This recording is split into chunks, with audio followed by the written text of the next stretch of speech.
He's not Fukra, the public is Fukra, जो 1 hour में इतने views दे दिया. What is this thumbnail? Isn't it offensive for the people suffering there? It seems like Ruchika does it for the camera, the forced laughs, pestering Sasuma on purpose, pretending to be a kid. If Ruchika uses her ultimate on these people, they will say wow wow. Avantika at least has a personality of her own.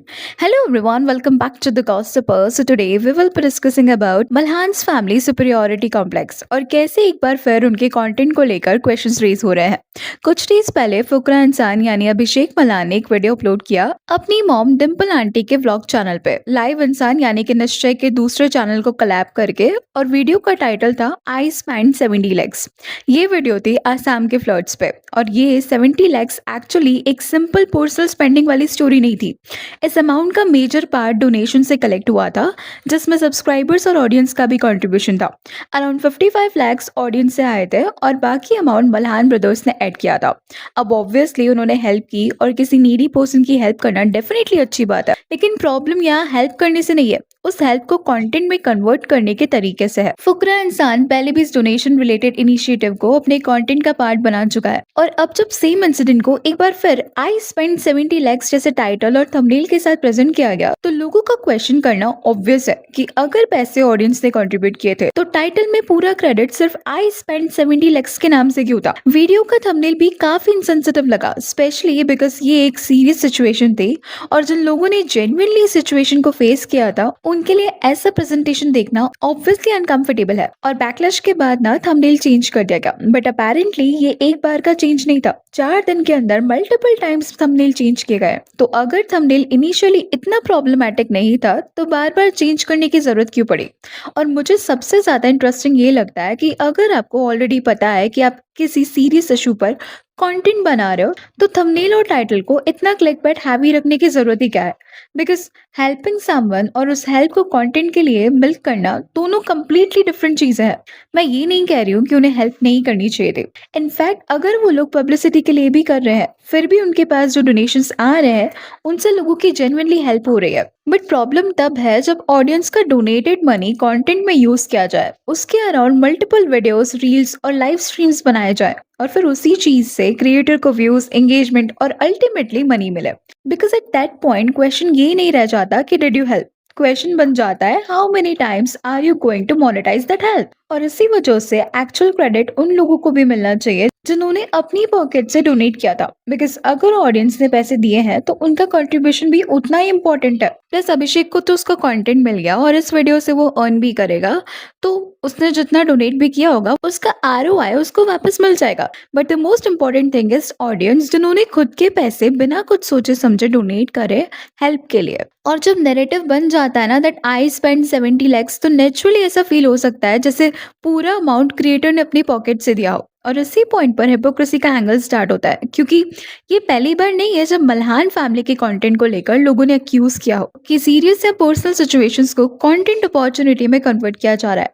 Fund raising के बाद multiple vlogs, reels और live streams के through उसी incident को बार बार content में use किया गया. अब ऑब्वियसली एग्जैक्ट अर्निंग कितनी हुई ये पब्लिकली कंफर्म नहीं है, बट जस्ट इमेजिन अगर एक डोनेशन रिलेटेड इंसिडेंट पर मल्टीपल वीडियोस आए, रील्स बने, लाइव स्ट्रीम हो, मिलियंस ऑफ व्यूज आए और फिर वही इंसिडेंट फ्यूचर कंटेंट में भी यूज होता रहे, तो क्या ये सिर्फ चैरिटी है या चैरिटी के अराउंड एक कंप्लीट कंटेंट साइकिल क्रिएट किया गया है. अभी ये चीज मुझे मल्हान्स के ओवरऑल कंटेंट पैटर्न में इंटरेस्टिंग लगती है बिकॉज ये सिर्फ डोनेशन तक लिमिटेड नहीं है. फैमिली कंटेंट में भी सिमिलर कंपैरिजंस और नैरेटिव्स रिपीटेडली देखने को मिलता है. फॉर एग्जाम्पल अवंतिका और रुचिका को ही देखो. रिसेंटली फैंस के बीच अवंतिका को रुचिका से कंपेयर किया जा रहा था. एक साइड पर अवंतिका को लेकर डिस्कशन था कि वो अपनी बाउंड्रीज मेंटेन करती है, स्पेशली तब जब फैमिली व्लॉगिंग एनवायरनमेंट पे उनसे बार बार प्रैंक्स, रील्स या कंटेंट के लिए पार्टिसिपेट करने की एक्सपेक्टेशन होती है. और दूसरी साइड पर रुचिका के क्लिप्स यूज करके उन्हें संस्कारी बहू टाइप इमेज में पोर्ट्रे किया जा रहा था जहां वो फैमिली के साथ इजीली पार्टिसिपेट करती है, कुकिंग, फैमिली मूवमेंट्स में इन्वॉल्व होती है और कैमरा के सामने काफी कोऑपरेटिव दिखती है. बेसिकली कंपैरिजन कुछ ऐसा बन गया कि देखो रुचिका कितना करती है, अवंतिका क्यों नहीं करती. बट ये कंपैरिजन इटसेल्फ ना अनफेयर है बिकॉज किसी का अपनी बाउंड्री स्टैब्लिश करना उससे ऑटोमेटिकली लेस केयरिंग या लेस फैमिली ओरिएंटेड नहीं बना देता. और किसी का कैमरा के सामने ज्यादा कोऑपरेटिव होना उससे ऑटोमेटिकली बेटर पर्सन भी तो नहीं बनाता. रुचिका के कुछ मोमेंट्स कैमरा के लिए एग्जैजरेटेड या परफॉर्मेटिव लगते हैं, while अवंतिका एटलीस्ट अपनी पर्सनालिटी और बाउंड्रीज को मेंटेन करती है।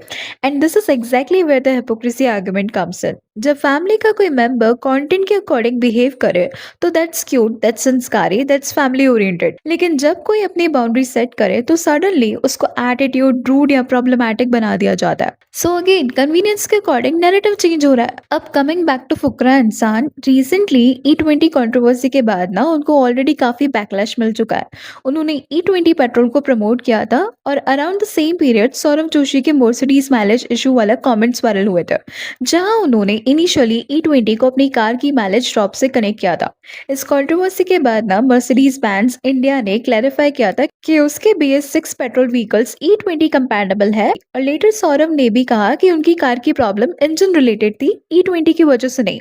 तो ऑब्वियसली फुकरा को भी बैकलैश फेस करना पड़ा था। दो फुकरा ने क्लेम किया था कि वो प्रमोशन उन्होंने लास्ट ईयर किया था, but because of this viewers started questioning whether influencers should promote products without properly understanding the impact. और इसी बैकलैश के कुछ टाइम बाद जंतर मंतर प्रोटेस्ट स्टार्ट होती है, और तब मल्हान फैमिली के मोस्ट मेंबर साइलेंट है। इसके बाद ही ऐसे सीरियल इमोशनल टॉपिक पर कंटेंट अपलोड होता है तो ये सिंपैथी एंगल और PR एंगल जैसे ही लग रहा है। मैं ये नहीं कह रही हूँ कि वीडियो बनाने के पीछे डेफिनेटली PR ही था, but timing definitely discussion create करती है। बिकॉज एक तरफ रीसेंट बैकलैश और दूसरी तरफ सडनली एक इमोशनल स्टोरी जहाँ क्रिएटर खुद को directly I spend 70 lakhs narratives के सेंटर में रख रहा है। और फिर थंबनेल भी बैकलैश के बाद रिपीटेडली चेंज हो रहा है। इनफैक्ट उन्होंने टाइटल भी चेंज किया। So the question becomes, was the original intention genuinely to tell the story of how someone was helped, or was the story also being packaged in a way that could maximize views, engagement or ultimately earnings?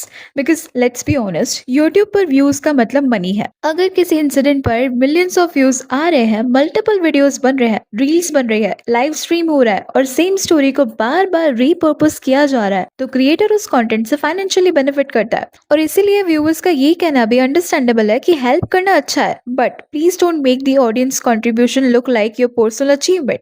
Because अगर subscribers ने donate किया तो उनका contribution भी equally acknowledge होना चाहिए। And honestly यही entire controversy का मेन पॉइंट है। No one is questioning the help, people are questioning the way that help is being packaged, presented and monetised. और जब आप एक सीरियस सिचुएशन को पहले फंडरेजिंग के लिए यूज करते हो, फिर उसके अराउंड कंटेंट बनाते हो, फिर सेम इंसिडेंट को मंथ्स लेटर तक एक इमोशनल टाइटल और थंबनेल के साथ ब्रिंग बैक करते हो, तो ऑब्वियसली ऑडियंस बोलेगी भाई हेल्प कर रहे हो या कंटेंट सीरीज क्रिएट कर रहे हो। और मल्हान फैमिली के केस में प्रॉब्लम ये है कि ये क्रिटिसिज्म कंप्लीटली न्यू भी नहीं है। फैमिली डायनेमिक्स हो, कंपैरिजंस हो, कंट्रोवर्सीज हो या चैरिटी रिलेटेड कंटेंट, हर सिचुएशन इवेंचुअली कंटेंट बन जाती है। और ऑडियंस का बैकलैश एक्चुअली उस एंटायर अप्रोच को लेकर है, जहाँ एक सीरियस सिचुएशन की हेल्प से लेकर थंबनेल तक हर स्टेज पर कंटेंट अपॉर्चुनिटी की तरह देखा जा रहा है। Anyways that's all for today. Please let me know your thoughts on this in the comment section, and अगर वीडियो अच्छी लगी है तो please like, share and subscribe जरूर करें।